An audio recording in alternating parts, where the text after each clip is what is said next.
Hello, friends and followers and subscribers.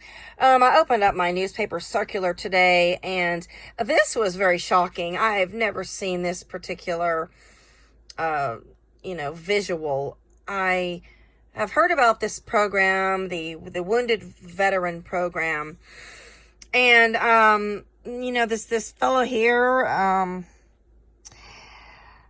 Anthony Valerio, was severely injured while serving in Afghanistan. And so, this is quite a shocking visual to open up to when you go through your coupons and your weekend garage sales, etc.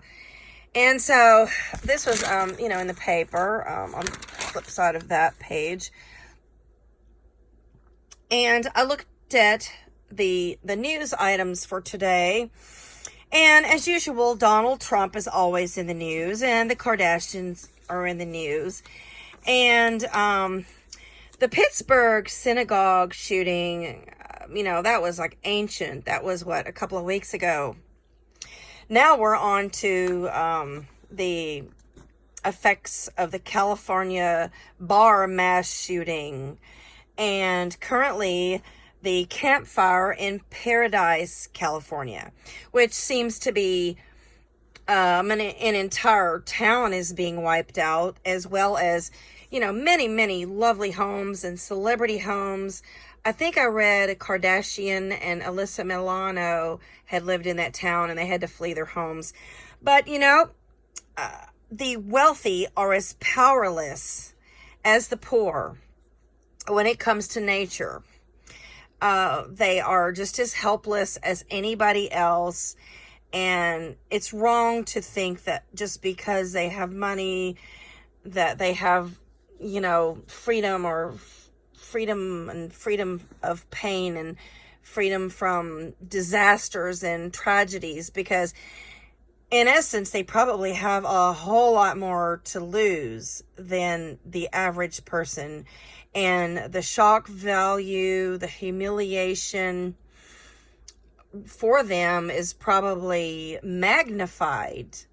And, it's very elaborate to see your home, go down, or to have to flee your home, or to lose your possessions, or to relocate. And I feel extreme sorrow for those people and the animals, the livestock, the caged animals, zoos or shelters, animal shelters, livestock, horses, stables. Animals are usually the very last to be rescued, and I just can't even think about the tragedy of animal lives lost in such a wildfire. Wildfire, and this particular one that's named Camp Fire because it's near a road called Camp something or another. Now,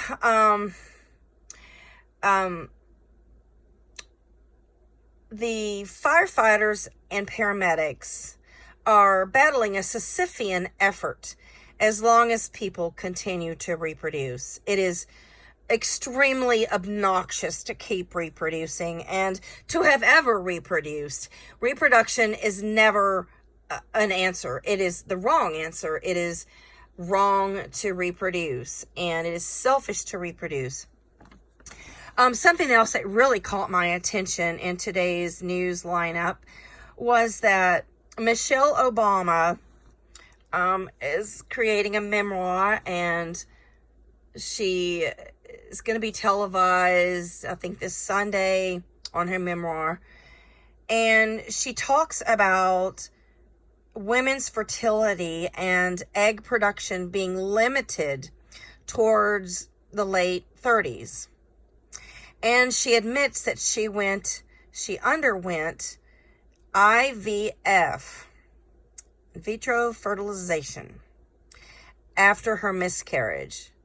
Well, that was just about all I needed to hear. I mean, that's just enough to repulse me for until Sunday night, until the weekend's over. For any woman or couple or man to feel that they need to reproduce in an environment of extreme overpopulation and with needy orphans and foster children who need homes, you know what? I mean, they need a smack on the head. They just repulse me. They show no sympathy or no empathy to the needy orphans in society, and even in American society. Yes, we do have orphans. In fact, I've read that there are 1,000 available orphans at any given time in America.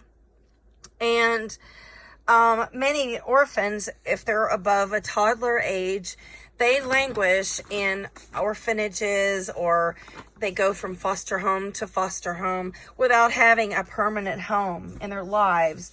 And, I can't imagine growing up being a child who felt unwanted.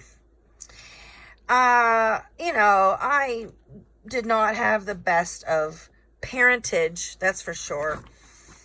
But it certainly was pretty stable, and we had financial blessings, and, we had comfort. But I just cannot imagine a child growing up knowing that he or she was available for adoption, and somebody like Michelle Obama and President Obama would not look into adopting or fostering a child, and yet would spend a great amount of money becoming fertile or to revive your egg supply. It's unforgivable. And, basically every president was a natalist. Every president, except about 5 of them. And George Washington, our first president, he was child-free. But anyway, that repulsed me to hear that Michelle Obama, underwent IVF for fertility treatment.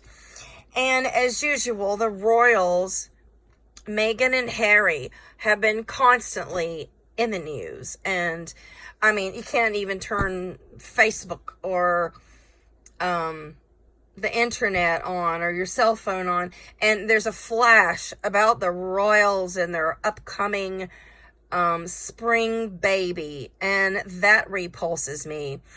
I saw it was a news flash about Meghan and Harry, and they were on the beach, I believe they were on a beach, and they were talking about plastic and pollution, and the fact that, plastics harm our society.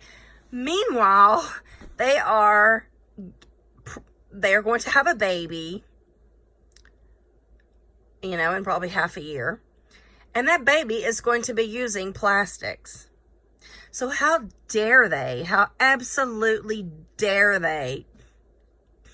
And for them to think that, their precious little miracle could never end up like this fellow here, or from somebody in a wildfire, or somebody in a plane crash, or somebody in wrapped up in mass terrorism from a gunman.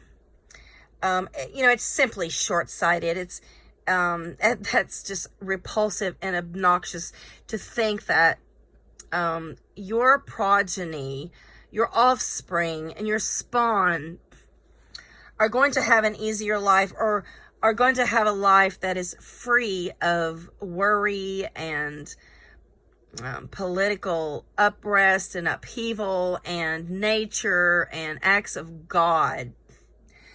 It just affects me very much. And it's just a Sisyphean battle, folks. As long as people keep reproducing, there's going to be tragedy. There's going to be shootings. There's going to be wildfires. There's going to be, obnoxious and, reckless politicians And there's going to be harm to everyone's offspring, because everyone's offspring is going to suffer once they are brought into existence. So I'm going to end here and just say that I believe natalism is extremely reckless. I'm a victim of natalism. You are a victim of natalism. And this gentleman is a victim of natalism. And I don't know if he has reproduced, but reproduction is harm. Thank you for watching my video, and please leave a comment and subscribe. Thank you.